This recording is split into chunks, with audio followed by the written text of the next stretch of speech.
আমাদের নামাজ, আমাদের রোজা, আমাদের ইবাদত এগুলোকে মিজানের পাল্লায় উঠালে কোনো ওজনই হবে না। তবে আমাদের একটা কৌশল জানা আছে, আমরা আল্লাহর রহমতের ভিখারি। আমরা সেদিন আগেই গুনার স্বীকৃতি দিয়ে দেব। আমরা বলবো, আল্লাহ তুমি প্রশ্ন করার আগে তোমার একটা কথা বলি, আমারে কিছু জিজ্ঞেস করো না, আমি সব করেছি। এমন কোন পাপ নাই যে পাপ আমারে দিয়ে হয় নাই। তোমার রহমত দিয়ে তুমি জান্নাতে পাঠাবা, তোমার দয়ায় জান্নাতে যেতে চাই, আমল দিয়ে না। পারবেন বলতে? কিয়ামতের দিন আমরা বলবো, আল্লাহ আমার আমল দিয়ে জান্নাত চাই না, আমি তোমার দয়া দিয়ে জান্নাত চাই। তোমার দয়া ছাড়া আমার কোনো উপায় নাই।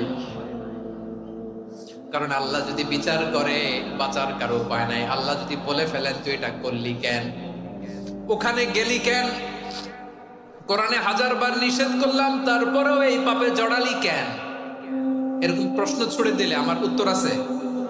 বাঁচার কোনো উপায় আছে?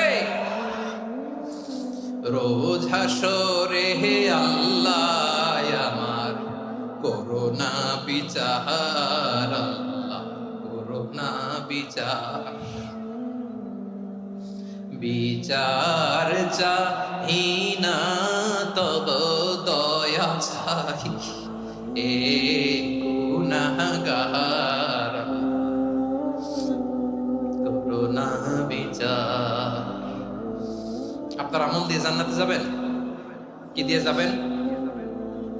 আল্লাহর দয়া দিয়ে। আল্লাহর রহম আর দয়া ছাড়া কেউ জান্নাতের চেহারাও দেখতে পাবে না।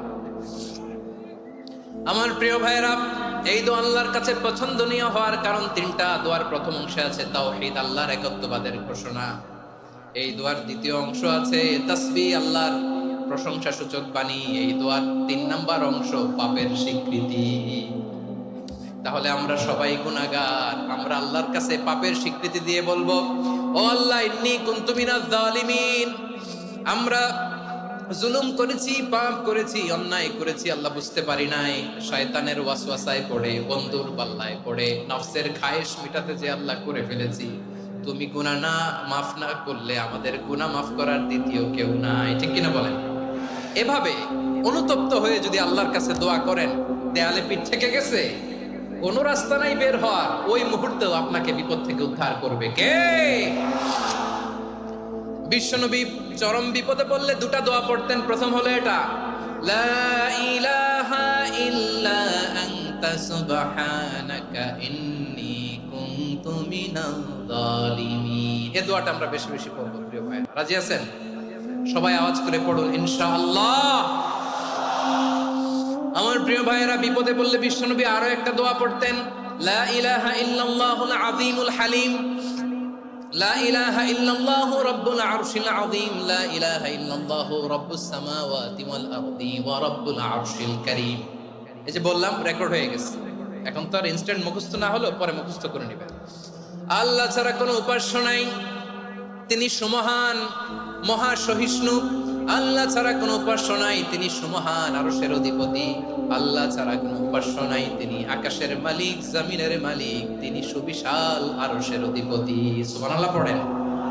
এই দোয়াটা কেউ যদি পড়ে যদি এর ওসিলা করে দোয়া করে, তাকে বিপদ থেকে মুক্তি দেয় কে?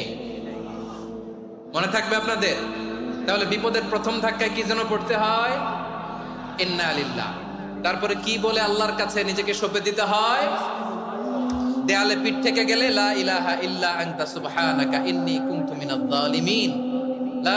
2 নাম্বার হচ্ছে লা ইলাহা ইল্লাল্লাহুল আযীমুল হালিম, লা ইলাহা ইল্লাল্লাহু রাব্বুল আরশিল আযীম, লা ইলাহা ইল্লাল্লাহু রাব্বুস সামাওয়াতি ওয়াল আরদি ওয়া রাব্বুল আরশিল